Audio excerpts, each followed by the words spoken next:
전한길입니다. 오늘은 제가 2030 세대와 모든 국민들께 드리는 고소문 첫 번째 이런 제목으로 영상 올리겠습니다. 오늘은 지난 12월 3일 이후로 있었던 비상계엄과 그 뒤에 일어나는 탄핵 정국, 그리고 급기야 최근 전한길이 어제 민주당 파출소부터 고발되는 일까지 있었습니다. 그래서 앞으로 전한길이 또 뒤에 말씀드렸습니다만은 바로 내일입니다. 내일부로 드디어 가보지 않은 길이죠.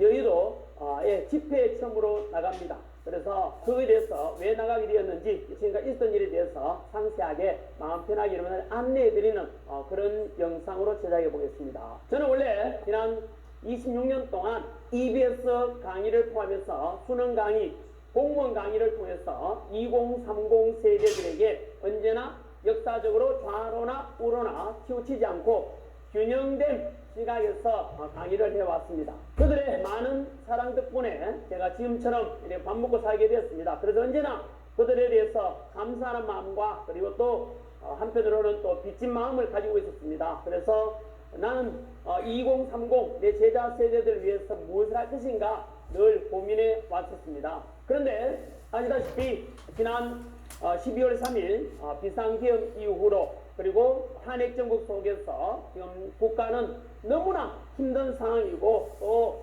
정치적 갈등은 크게 달하고 있지요. 그 속에서 언론은 제대로 보도를 해주지 않고 사법부는 지금까지 체포, 수사, 재판의 과정 보면은 국민들이 너무나 지금 실망하고, 그래서 사실상 제 앞에 영상에 올려드렸듯이 그렇게도 제가 사법부 많은 판사님들은 물론 잘 판결하시지만 일부 편향된 정치적인 판사들이라든가, 그리고 언론 중에서도 악의적으로 지금 보면은 눈에 보이죠? 어떤 언론사는 노조가 장악해가지고 이미 객관적인 보도 처리를 안 합니다.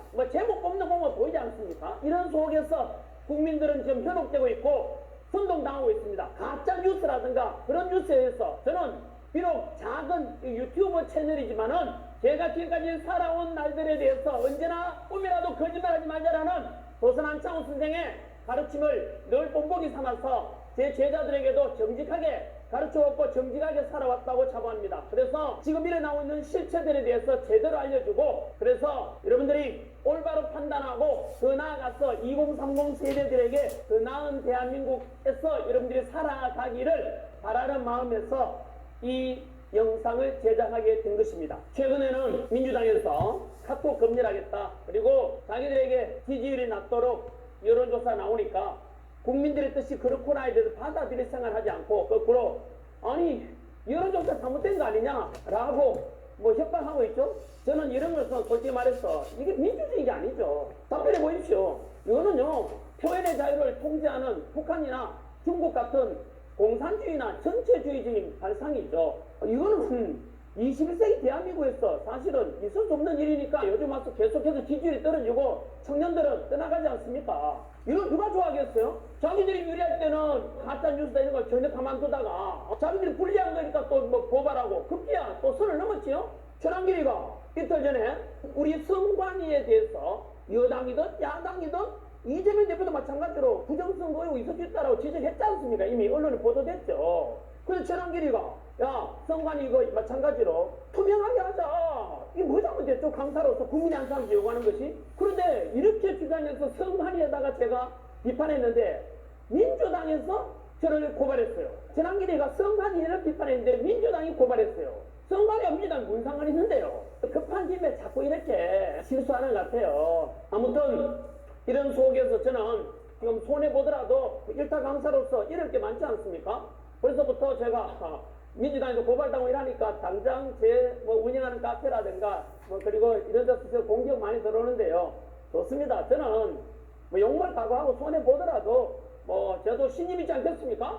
이런 거에 대해서 맞서 싸워야죠. 아니 그런 거에 대해서 제가 목이 나고 이러면 비겁한 거죠. 그런 차원에서 오늘 저는 대한민국을 살리고, 그리고 우리 미래 세대들이 살아갈 아름다운 대한민국을 물려주기 위해서 작은아마 제가 할 수 있는 역할을 해보겠다라고 다짐하면서 끝까지 한번 영상 찍어보도록 하겠습니다. 여러분, 대한민국은 알다시피 지난 35년 동안 일제의 식민지배를 받았었고, 그리고 광복되자마자 5년 만에 6.25 전쟁이라는 동족 상잔의 비극을 겪었습니다. 그런데 놀랍게도 대한민국은 그런 어려움을 극복하고 석유 한 방울 나지 않고 지하자원 하나 안 난데도 불구하고 현재 대한민국의 위상은 국력 세계 6위, 군사력 5위, 제조업 강국 유저 5위입니다.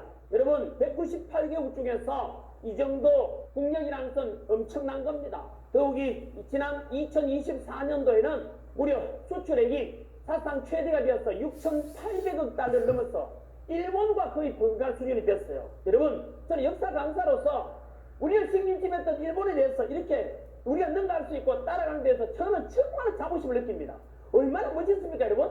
과거에 일본 입장 생각해 보세요. 35년간 식민지배 받았던 나라가 이렇게 자기들하고 대등해지면은 이거는 얼마나 긴장되고 좀 대단하다고 생각이 들겠죠. 겉으로 표현 안 해서 그렇지. 저는 이런 것도 국뽕이 아니고 대한민국 모든 국민들과 청년들이 자부심 가져도 된다고 생각하고 이런 것들이 저는 뉴스에도 많이 나왔으면 좋겠는데 잘 안 나오죠. 경제 성장뿐만 아니라 실제로 대한민국은 영국에서 200년간 이루어졌던 민주화를 지난 40년 동안에 민주화까지 이루어낸 대단한 국가이자 민족이죠. 뭐 당연히 목숨 걸고 이 땅의 민주화를 위해서 독재에 맞섰던 민주화운동을 해주신 많은 선배 열사분들의 헌신과 노력 덕분이라고 저는 생각하고 언제나 감사하는 마음을 가지고 살아가고 있습니다. 뿐만 아니고 대한민국 국민들이 우리 아버지, 할머니, 어머니, 할아버지 세대에서 그분들의 희생 덕분에 그분들께서는 못 먹고 옷 입고 오직 자식 위해서 열심히 일만 하셨던 그런 분들의 헌신 사랑 덕분에 지금 우리가 이만큼 대한민국에 위치가 되었다고 생각합니다. 너무나 감사합니다. 늙었다 우리가 꼰대라고 하고 그러지 마시고 언제나 그런 우리 부모 세대, 할아버지 할머니 세대에 대해서 감사한 마음 가져야 되겠습니다. 그런데 안타깝게도 지금 대한민국은 아시다시피 침몰 위에 와 있습니다. 지금 유례없는 갈등과 대립 속에서 결국 비상계엄과 함께 대통령은 탄핵되고 국무총리도 탄핵되고 안보총괄하는 국방부 장관도 그리고 치안과 안전총괄하는 행안부 장관도 그리고 경찰청장까지도 모두가 지금 공석인 상태입니다. 우리 대한민국의 가장 큰 우방 국가인 미국 대통령 취임식에도 못 가고 러시아 우크라이나 전쟁과 함께 북한의 핵개발과 미사일 실험 계속해서 쪼여오는 중국의 압박 속에서 안보와 경제를 포함한 대외 정세가 너무나 급박하게 돌아가고 대한민국은 그야말로 지금은 풍전등화라고 볼 수 있겠습니다. 우리끼리 지금 탄핵이다 뭐다 하면서 서로 싸우는 걸 보면 전 세계인들이 놀라고 하고 조롱하고 있죠. 전 세계인들은 대한민국을 지금 비웃고 있습니다. 조선시대 당파 싸움을 보는 것 같고 구한말 개화파와 척산파가 싸우고 결국은 일제 식민지로 전락할 때의 상황과 너무나 비슷하게 느껴집니다. 역사 강사이자 대한민국 국민의 한 사람으로서 지금 현실을 보고 있으면 가슴이 찢을 듯하고 이러다가 대한민국이 무너지고 침몰된 나라에서 살아갈 우리 청년 세대, 미래 세대들을 생각하면 나라 걱정이 너무 큽니다. 사실 오늘 제가 이 원고 쓸 때 울면서 썼습니다. 눈물이 그렇게 쏟아졌습니다. 그래서 식사도 안 하고 오늘 이 원고를 작성했습니다. 여러분 비상계엄 선포 이후에 당시와 달리 한 50일 지나면서 최근에는 국민들 사이에서 비상계엄이 아니라 계몽령이다 이런 말들이 많이 돌아다녀요. 여러분들은 이것에 대해서 과연 내란에 해당되는지 아니면 대통령 주장대로 합법적인 계엄이고 대통령의 고유 통치권이며 국회의 폐악기를 국민들에게 알리고 국민들에게 이렇게 저는 이상한 일들이 많이 났음에 대해서 호소한다라고 하는데 과연 여러분들은 어느 쪽이 맞다고 생각합니까? 재판이 진행 중이고 저는 법 전문가는 아니지만은 그냥 상식선에서 이런 생각이 들었어요. 뭐 비상계엄 선포했을 때는 막 무서워가지고 군인들이 막 국회 왔다 갔다 이러니까 뭐 이랬지만은 시간이 지나면서 찬찬히 한번 따져보니까 이런 생각이 들었거든요. 역사 강사로서 그러고 보니까 내란이라 하는데 비상계엄이라 해서 막 유혈 사태가 일어나고 이래가지고 우리가 두려워했는데 웬걸 비상계엄이 선포되는데 사이렌도 안 울려. 저는 그때 깨가 있었거든요. 사이렌도 울리지 않고 뭐 좀 교통 통제를 하나? 이런 그런 거 없었거든요. 그러다가 화면에 이제 실시간으로 보니까 국회에 군인들이 왔다 갔다 하고 이래서 야, 이 큰일 날 수도 있겠다 싶었는데 그냥 한 2시간 됐나요? 국회에서 바로 비상계엄 해제를 의결해버리고 맞죠? 그리고 6시간 만에 대통령이 공식적으로 해제했습니다라고 그저 발표하고 다음날 일어나니까 밤에 잠잤던 사람은 다음날 비상이 있었는지도 모르는 사람들 많았어요. 너무 평화롭게 끝나서 정말 다행이지 않습니까? 그죠? 그런데 이 속에서 하나 더 생각이 뭐냐면은 비상기업이라 하면 우리가 군인들이 투입되는 건데 예를 들면은 우리 5.16 군사정변 때요 동원된 군인 수가 몇 명인지 아세요? 한 3만 5천 명이 돼요.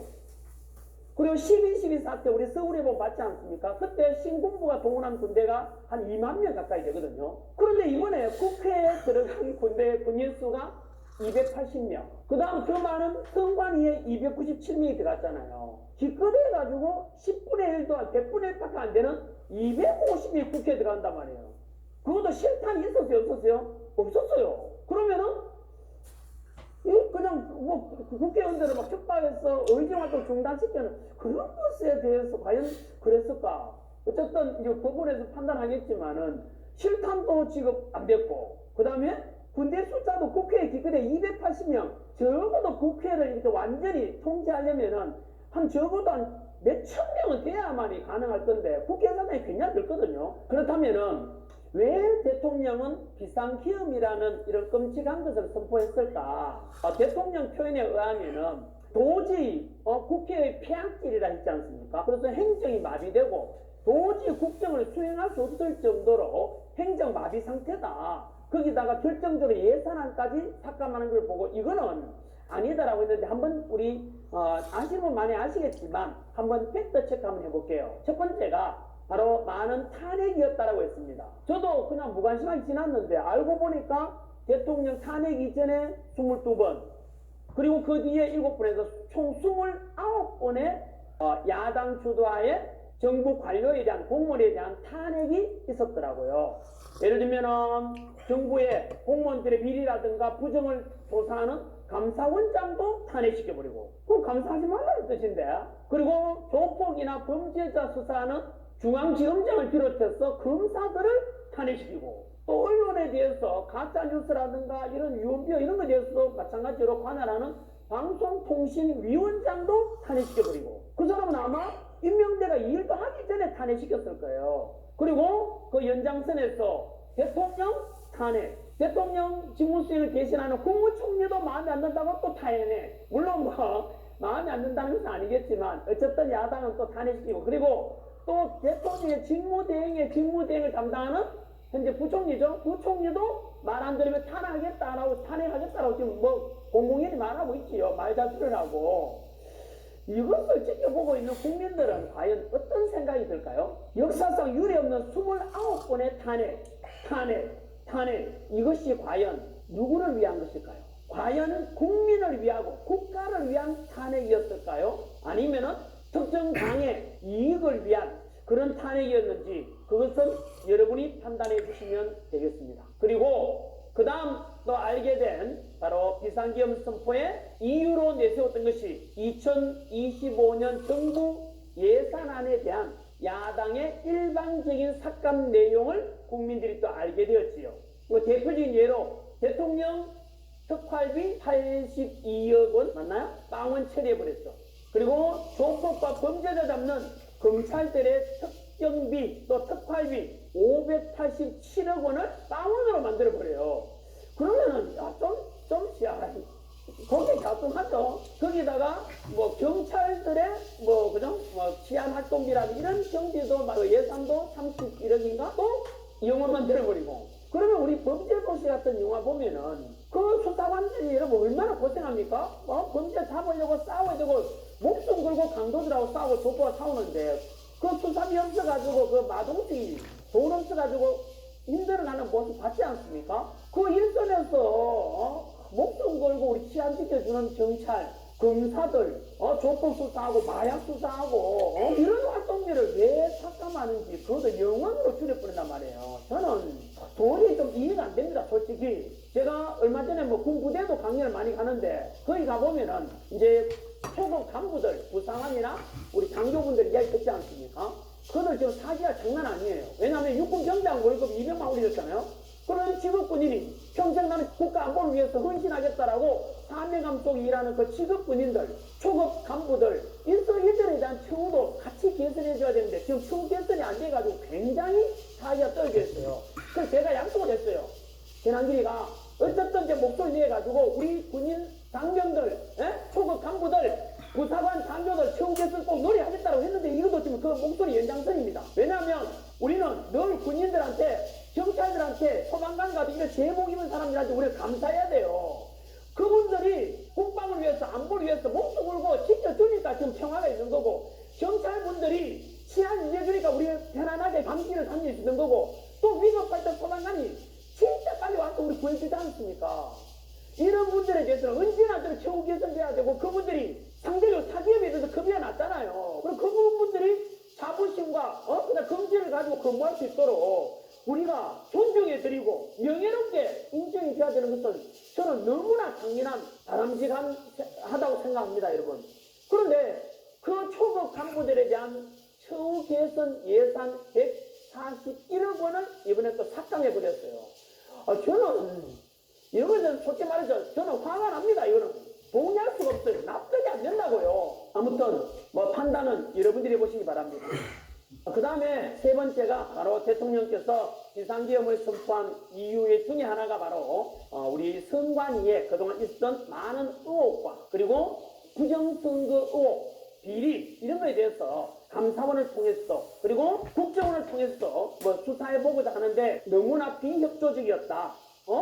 서버 해킹 당한 것도 조사해보려니까 거부하거나 비협조적이었고, 감사원의 감사 역시 마찬가지로 중앙선관위에서는 모든 감사를 잘 받았다라고 지금도 언론 플레이 하는데요. 여러분, 그거는 중앙선관 일방적 이야기고, 과거에 우리가 이미 국회에 와서 사무총장이나 선관위원장이 했던 해명들이나 이런 거 보면은 보도 자료들만 해도 넘쳐납니다. 인사비리만 해도 딱 떼놓고 지난 1200건이나 있었다는 게 말이 됩니까, 여러분? 하나만 더 붙인다면은 저는 아무리 생각해도 지금 이상한 게, 아니 제 제자들이 선관위 많이 근무하지 않습니까? 그러면은 그들을 위해서 지금은 뭐 의혹 덩어리니까 얼마나 그 자존심 상하겠어요? 근데 지금은 힘들겠지만 완전히 개선되고 나면은 본인들도 선관위에 근무하는 걸 이제 자부심을 가지게 될 거고, 그리고 이 선관위 문제에 대한 부정선거에 관한 것은 여당 대표, 야당 이재명 대표도 대통령도 의혹 제기했잖아요. 그러면은 탈탈 털어가지고 의혹이 없도록 하는 것이 이거는 진보, 보수, 여야 모든 국민들을 위해서 필요한 거 아닌가요? 뭘 잘못됐지? 저는 이해가 안 돼요. 그 다음에는 지금 가장 핫하고 뉴스에 맨날 나오는 사람이 공수처와 공수처장 그리고 대통령 체포 과정에서 연일 막 TV에 모든 영상에서 우리 뭐 도배되고 있지 않습니까? 그 속에서 과연 대통령에 대한 공수처의 체포 그리고 구속 법원에 대한 어떤 꼼수 이런 것에 대해서 국민들은 과연 어떻게 생각하실까요? 2030 세대들이 가장 싫어하는 불공정 그리고 절차적인 정의가 붕괴되는 것에 대해서 많은 사람들이 지금 분노하고 있죠. 그러다 보니까 여론이 비상계엄 선포할 때하고 달리 시일이 지나면서 계속해서 지금 여당과 대통령에 대한 지지율이 거꾸로 올라가고 있는 기이한 현상이 일어나고 있죠. 이거는 저는 대통령이 잘해서가 아니고 바로 체포하고 수사하는 과정에서 일어나는 일들을 보고 국민들이 아무리 언론에서 막 있잖아요. 한쪽 방향에서 편파적인 방송에도 국민들도 똑똑하잖아요. 그리고 요즘은 뉴미디어죠. 이 유튜브를 통해서 국민들이 TV에서 편파 방송하는 것에 대한 대체적인 2030 시대를 더욱더 알아버렸다는 생각이 들어요. 즉 우리가 알다시피 공수처 원래 원칙적은 내란죄에 대해서 수사하는 것은 경찰만이 할 수 있잖아요.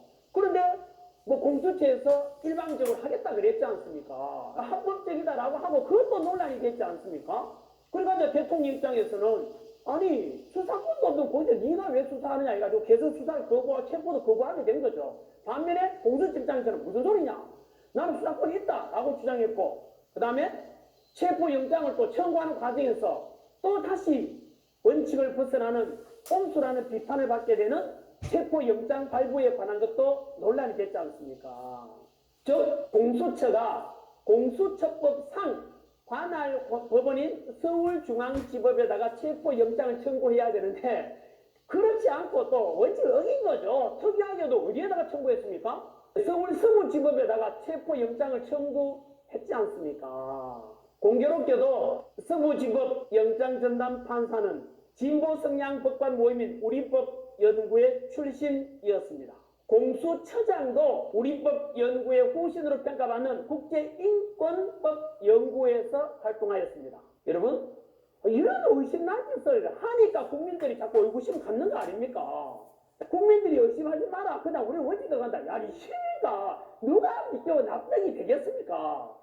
아니, 초등학생만 되어도 이 정도는 판단할 건데 거기다가 서부지법 판사의 체포영장이 또 문제가 되지 않습니까? 형법에서 적용되는 내용에 예외가 있다 이래가지고 그 예외를 집어넣어가지고 또 체포영장을 발부하지 않습니까? 그래서 여러분 한가리 무슨 이야기 떠오르는지 아세요? 판사가 법도 만드냐 이러잖아요. 아니 판사는 만드는 법에 따라서 판단하고 판결하는 사람이지 지가 법을 만들어 놓고 일하라니까 국민들이 열받지. 아니 나는 진짜 영상 찍으면서 이러면 이해가 안 돼요. 그리고 체포 과정도 보게 되면은 아니 현직 대통령에 대한 수사지 않습니까? 처음이죠. 그런데 수사에는 여러 방법이 있지 않나요? 물론 뭐 내란 혐의니까 되게 심각하다고 생각하고 중요하다고 하는 이해는 돼요. 그렇게 말한다면은. 그런데 굳이 현직 대통령에 대해 수사하면서 전 세계 언론이 보란 듯이 대통령 관저 앞에 가서 경찰 동원, 또 경찰 동원할 때도 어떤 경찰 동원하나 또 논란이 되지요. 경호처에도 마찬가지로 그 안에서 또 무슨 문제인지 아세요? 어떤 야당 국회의원이 경찰하고 연결한다고 이렇게 힘들었다라는 거 오픈했잖아요. 모든 뉴스 다 나왔죠? 아니 나 경찰도 이상해요. 경찰이 야당에 지시받고 움직이나요? 이게 전부 다 대통령 탄핵, 총리 탄핵 때문에 안 되죠. 지휘체계가 붕괴되니까 이런 거잖아요. 명령에 따라야 되는 경찰들 보면은 진짜 이런 의의가 없는 일들이 막 생겼잖아요. 에? 그러다가 결국은 체포영장은 발부되었고 이런 꼼수를 지켜보고 있던 국민들이 분노한 거죠. 그러다가 결국에는 서부지법에서 대통령에 대해서도 구속영장이 청구되면서 너무나 큰 비극이 발생하게 되죠. 법원 밖에서 시위하던 일부 시위대가 급기야 지난 1월 19일 서부지법에서 현직 대통령에 대해서 증거인멸 염려를 이유로 구속영장이 발부되면서 결국은 법원 밖에서 시위하던 일부가 법원 안으로 난입하게 되고 그 결과 최악의 유혈 사태까지 일어나게 되었습니다. 이에 대해서 법원 건물에 난입한 90명이 현행범으로 체포되었고 그중 안타깝게도 2030이 절반이나 된다고 했습니다. 그리고 현재 58명이 구속되어 있는 상태입니다. 저는 당연히 모든 폭력은 반대합니다. 법은 존중되어야 하고 당연히 법치주의니까 법은 지켜져야만 합니다. 그래서 그들을 편들고 싶지는 않습니다. 다만 2030 젊은 세대들이 법원 안으로 난입하게 되었을까? 그것에 대해서 우리가 비상계엄이 선포되었을 때는 이해가 안 됐지만 그리고 합리화될 수는 없지만은 그 뒤로 일어나는 일들에 대해서 국민들이 알아가듯이 역시 마찬가지로 앞에서 우리 본 바대로 공수처와 서부지법 판사들의 꼼수, 원칙에 어긋남 이런 것들에 대해서 절차적인 반칙이 일어나니까 많은 청년 세대들은 분노했지 않겠습니까? 라는 생각이 듭니다. 정말로 공수처 보면은 의의가 없습니다. 대통령을 구속시켜 놓고 잡아다 놓고는 수사도 못해요. 대통령 거부하니까 수사도 못해요. 괜히 대통령 망신 주기 위함이었는지 참 의의가 없습니다. 공수처 부끄럽지 않습니까? 저는 이런 무능한 공수처, 원칙도 지키지 못하는 공수처는 당연히 없어지는 것이 모든 국민들을 위해서도 국가를 위해서도 저는 필요하다고 생각합니다. 서부지법 난입사태 때 당일 체포되었다가 다음날 오후에 석방된 한 20대 청년이 쓴 저는 애국자가 아닙니다 라는 제목의 글이 지금 많은 청년들에게 유포되고 있습니다. 매일 신문에서 올렸던 영상인데 유치장 수기 검색하면 나옵니다.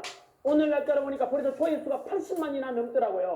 그걸 읽으면서 저도 감동하고 눈물이 났습니다. 기성세대한 사람으로서 정말 부끄러운 마음이 들었습니다. 왜냐하면 그 청년이 썼는 글에 보니까 구구절절 대한민국에 자기가 배웠던 민주공화국이라는 나라가 지금 이거냐고, 공정과 상식과 절차는 다 무너지고 있고, 이런 속에서 불구하고 애국 정신을 가지고 대한민국 다시 살릴 수 있다 라는 정신으로 시위에 참여했다고 합니다.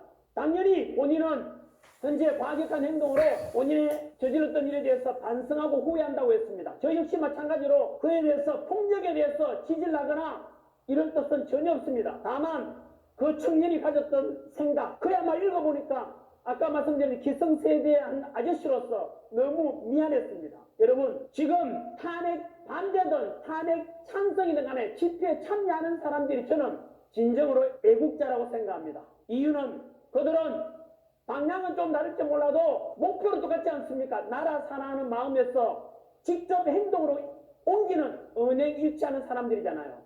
우리처럼 시위하는 걸 그냥 구경이나 하고 TV에서나 보고 이런 사람들에 비해서 훨씬 더 저는 그런 사람들이 애국정신이 더 강하다고 생각합니다.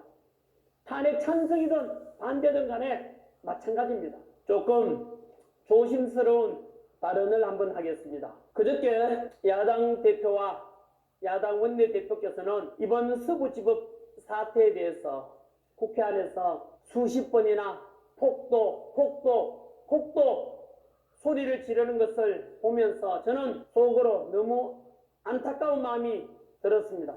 죄 없는 자 먼저 돌로 쳐라, 이런 말이 있거늘 하늘을 무서워하고 사람의 양심이 있고 염치가 있다면 적어도 그들은 그렇게 말하면 안 됩니다. 이재명 민주당 대표는 2004년 성남시 의회 건물에 난입해서 특수 공무집행 방해 및 공용 물건 손상 범죄를 저지른 혐의로 벌금 500만 원을 선고받았었고, 정청래 민주당 원내대표께서는 1989년 미국 대사관제에 난입해서 사제 폭탄을 터뜨리고 쇠파이프를 휘둘러 가지고 현관 유리창을 부순 뒤 미 대사관 관저 응접실에서 직원을 인질로 잡고는 대통령의 미국 방문을 반대한다, 주한 미국 대사의 취임을 반대한다 이렇게 외치다가 국가보안법 위반, 특수공무집행방해 치상, 폭력행위 등 처벌에 관한 법률 위반 범죄로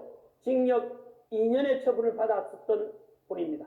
저는 지금 와서 저분들의 범죄를 다시 가져와서 문제를 삼거나 하자는 것은 아닙니다. 이들은 이미 범죄로 인한 처벌을 다 받았었고 일사부재리의 원칙에 따라 두 번 처벌할 수는 없습니다. 다만 정청래 대표도 당시 20대 대학교 재학 중이던 청년 나이대 아니었습니까? 그럼 지금 그때를 돌아보면 얼마나 후회되고 당시에는 혈기가 앞서서 너무나 철없이 실수를 했다거나 이렇게 생각된다면 지금 서부지법 사태로 구속된 사람들 보면서 과거 자신의 모습을 한 번쯤은 돌아봐 달라는 뜻입니다. 서부지법 폭력 사태 마찬가지로 폭력은 어떤 이유로도 정당화될 수 없고 법은 반드시 준수되어야 한다는 것은 당연하지만 만약 그들 중에서 폭력 가담 정도가 경미하거나 또는 피해가 적거나 이런 분들은 선별해서 정상 참작을 고려해 주시는 이런 노력을 해주신다면 많은 2030 세대들이 이재명 대표님과 정청래 원내대표님께 얼마나 고마워하겠습니까? 2030 세대들을 가르치는 강사이자 기성세대 한 사람으로서 저 역시 제대로 가르치지 못한 제 잘못을 반성합니다. 부디 2030 세대 청년들만큼은 선처가 베풀어졌으면 하는 소망을 가져봅니다. 물론 그때 시위 진압 과정에서 다치거나 상처 입은 우리 경찰분들도 대부분 제 제자들입니다. 너무나 가슴이 아팠습니다. 실제로 이번 사태 충돌과 피해와 고통을 맞는 것은 사실은 경찰이나 시위대가 아니지요.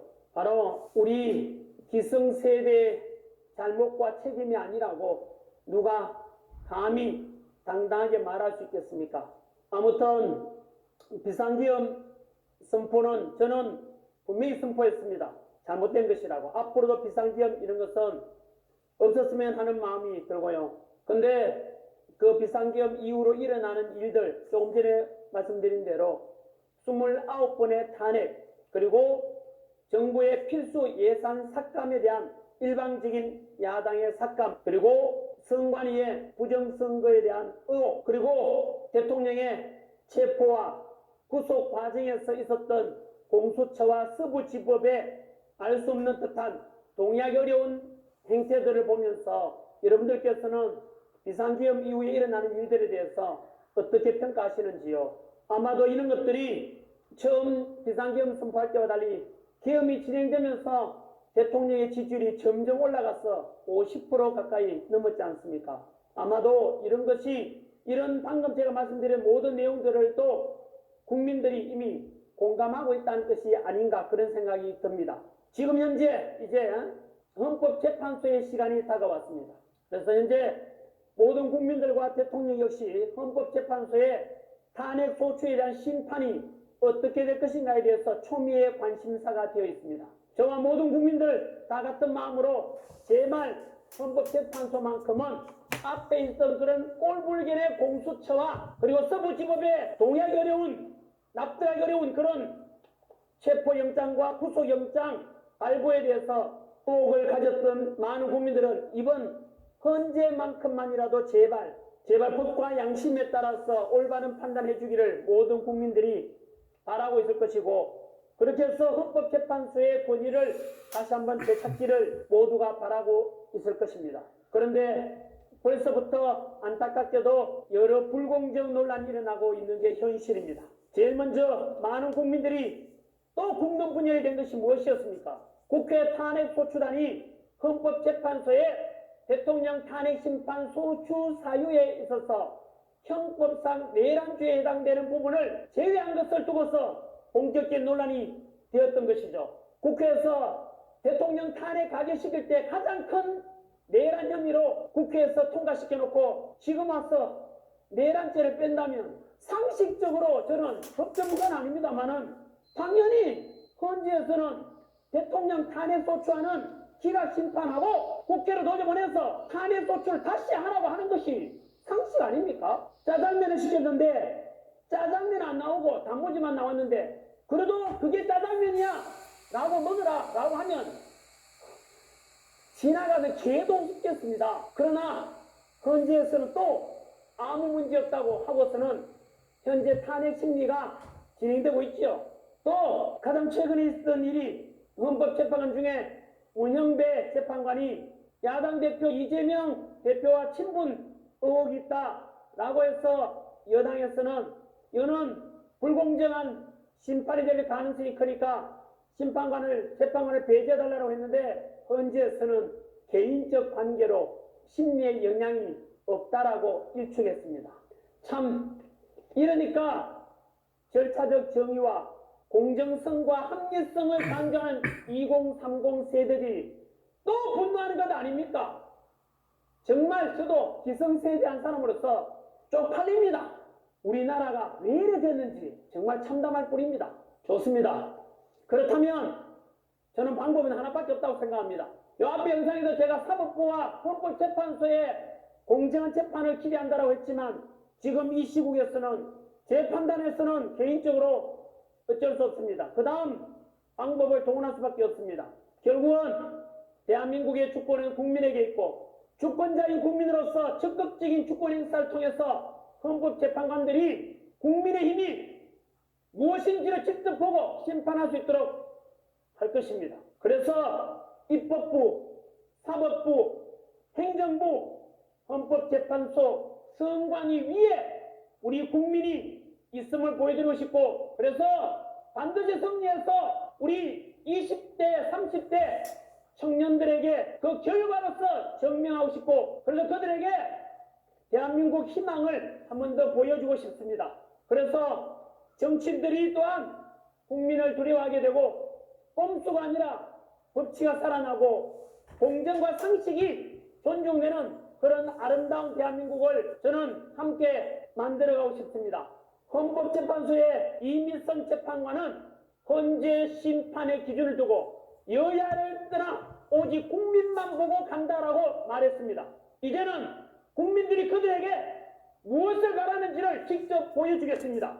지난길 그래서 2025년 1월 25일 토요일부터 이제 오후에 집회로 나갑니다. 과거에 대학교 다닐 때 당시에 강경대 열사의 사망 그리고 90년 3당 합당 반대한다는 그 뜨거운 열망으로 저 역시 대학교 때 집회 나간 이후로 벌써 30년 지났네요. 30년 지난 지금 다시 한 번 더 가보지 않은 길을 가보려고 합니다. 2030 세대들과 국민들과 함께 기꺼이 뚜벅뚜벅 앞으로 나아가겠습니다. 분열을 만드는 단체들과 또 편향된 언론의 악의적인 왜곡 선동 기사가 난무하겠지만 아랑곳하지 않고 오직 2030 세대들만을 바라보면서 오직 대한민국의 발전만을 바라보면서 정직하게 한번 나아가 보겠습니다. 그래서 침몰하는 대한민국을 반드시 살려내겠습니다. 윤석열 대통령의 비상계엄은 저는 분명히 반대했었습니다. 하지만 앞서 말씀드린 대로 그 뒤로 일어나는 일들을 보면서 진정으로 우리 대한민국 국민과 대한민국을 더 사랑하는 사람이 누구인가, 더 걱정하는 사람이 누구인가를 봤을 때 저울 위에 저는 달아보았습니다. 지금의 윤석열 대통령의 탄핵만큼은 무조건 저는 반대합니다. 윤 대통령이 계엄 이후에 말씀하신 담원과 그리고 용산 관저 앞 경찰과 경호처 대치하고 있고 시민들이 극단적인 대치 상황으로 치달을 때 그때 절대로 국민을 다치게 할 수는 없다. 경찰도 경호처도 마찬가지로 차라리 내가 잡혀가겠다 라고 대통령께서 말씀하셨을 때 그때 저는 솔직히 그때서야 진심을 알았습니다. 대통령은 자기 자신보다 국민들의 안전과 생명을 더 소중하게 생각하는구나 라고 저는 느꼈습니다. 그래서 저는 탄핵이 반드시 기각되어 다시 대통령으로 복귀하고 다시 국무총리가 복귀해서 정치와 경제, 사회 그리고 외교, 국방, 사회, 우리 국가 모든 것이 정상적으로 회복되고 못다한 많은 개혁들이 이루어지길 소망합니다. 제가 개인적으로 윤 대통령이 좋아서가 아닙니다. 지금 이 위기에 대한민국 현실에서 일단은 대한민국 살려놓고 정상화시키고 난 뒤에 그때 가서 다시 또 잘못하는 게 있으면 비판하고 잘하는 게 있으면 칭찬하고 그렇게 하는 것이 저는 바람직하다고 생각하기 때문입니다. 극단적으로 분열된 지금의 현실에서 더 이상의 탄핵과 혼란과 분열과 갈등은 이제 더 이상 안 됩니다. 벌써부터 지난 50일간 있었던 국가의 이미지 실추와 그리고 많은 경제적 어려움, 국론 분열 이거는 저는 절대 있어는 안 된다고 생각합니다. 이제는 진보든 보수든 함께 뭉쳐야 할 때라고 저는 생각합니다. 특히 2030 세대들은 기성세대가 만들어 놓은 정치 풀기 위해서 편가르기 하기 위해서 좌파, 우파 이런 프레임을 넘어서야 합니다. 오직 합리적이고 실용적인 원칙을 기준으로 21세기를 이끌어간 여러분들은 그런 마인드를 가져야 되는 것입니다. 이번에 행동하고 집회에 나오는 2030 세대들을 보면서 솔직히 저는 많이 감동했고 그들을 통해서 대한민국의 미래는 밝다, 희망은 있다 라는 확신이 들었습니다. 그들이 살아갈 대한민국을 위해서 기성세대 한 사람으로서 기꺼이 그들을 끝까지 돕고 함께 하겠습니다. 2025년 1월 25일 여의도 국회의사당 앞에서 모입니다. 사실 한길쌤은 이런 집회 참석이 처음이라서 좀 머쓱합니다만은 사실 소속된 단체 이런 데도 없습니다. 늘 학생만 바라보고 강의만 해봤기 때문에 사실 정치 집회 이런 데 대해서 참석을 못했었죠. 근데 마침 아는 목사님께서 연락이 와서 지금 대한민국 살리는 세이브 코리아, 대한민국을 구하자는 뜻이죠. 세이브 코리아 집회를 하고 있는데 여기에 오라고 해서 거기에 가면은 무대라든가 마이크라든가 장치 다 되어 있고, 또 여러분 우리가 뭐 모인다고 해서 그냥 모이는 게 아니라 또 경찰에 집회 신고를 해야만 됩니다. 근데 거기에서 이미 집회 신고가 다 되어 있다고 해서 그곳으로 저는 가기로 한 것입니다. 한기쌤이 뭐 이렇게 여의도 집회에 간다고 오늘 소문이 나니까 언론에서도 방송 나오고 하니까 여러 언론사에서도 많은 전화도 왔습니다만 오늘 이 제 원고 울면서 하루 종일 식사도 안 하면서 썼습니다. 울다가 참 대한민국 걱정해서 그랬습니다. 저도 개인적으로 돌아보니까 지난 한 십몇 년간 이렇게 집중해서 모든 에너지를 다 쏟아부어서 이렇게 한 것은 처음인 것 같습니다. 저를 위한 것이 아니라 저의 이 원고와 이 준비가 영상이 모든 국민들과 그리고 2030 세대와 미래 세대 청년들에게 미칠 영향을 생각하니 긴장하고 또 신중할 수밖에 없습니다. 그리고 또 제가 얘도 집회 간다니까 아시죠? 광화문 집회하는 쪽에서도 거기도 요즘은 2030 세대가 대세랍니다. 예전하고 많이 달라졌습니다. 진짜 정말 놀랐습니다.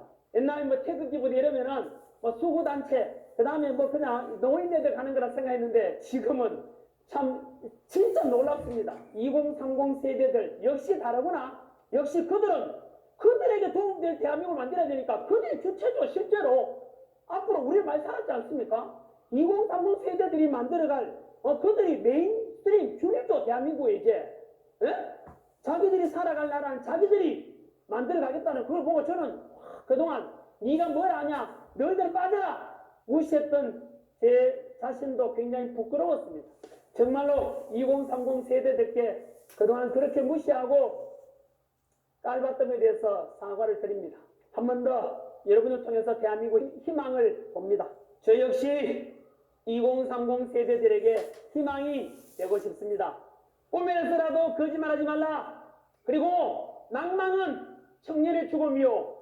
청년이 죽으면 민족이 죽는다는 도산 한창호생의 말씀 되새기면서 다시 저도 역시 도산 한창호생처럼 독립운동한다고 생각하고 이 국가와 민족과 청년들을 위해서 무엇을 할 것인가 일관되게 그것만 생각하면서 사셨던 도산 한창호생처럼 저 역시 우리 대한민국 그리고 청년 세대 미래 세대들을 위해서 할 수 있는 최선을 다해 보겠습니다. 끝으로 전환길이 바라는 대한민국은 도대체 어느 쪽인가 어떤 나라인가 궁금하시다면 내일 제가 여의도 도시 집회에서 아마 제가 마지막 강연자로 나설 것 같은데요. 거기서 제가 처음으로 제시하겠습니다. 그리고 새로 취임한 미국 트럼프 대통령께도 인사 메시지도 같이 전하도록 하겠습니다. 한 번도 한 20, 30년간 영어를 해본 적이 없는데 제 나름대로 지금 문장을 쓰고 있습니다. 한번 지켜봐 주십시오. 끝으로 어떤 대통령께서 하신 말씀이죠. 행동하지 않는 양심은 악의 튼이라는 말씀이 생각납니다. 그리고 러시아 시인이 말씀하셨던 슬픔도 노여움도 없이 살아가는 자는 대한민국을 사랑하고 있지 않다는 말이 생각납니다. 한 번쯤 새겨주시기 바랍니다. 그리고 마지막으로 내일 그 다음 향후에도 혹시나 전환길이 나가는 집회는 참여하실 분들은 100% 당연하죠. 폭력이나 강제력은 없습니다. 무조건 평화 시위가 돼야 되고 그 시위 현장에서는治安 유지하는 경찰과 그리고 우리 시민 모두가 하나입니다.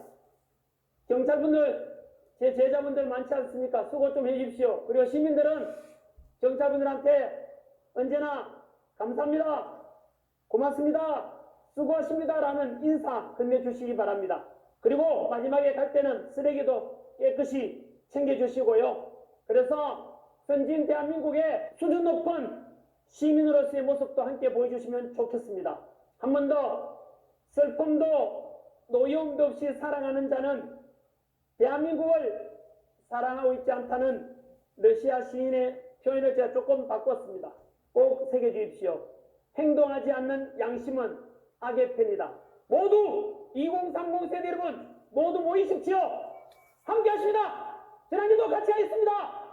끝까지 하겠습니다. 그리고 반드시 승리하겠습니다.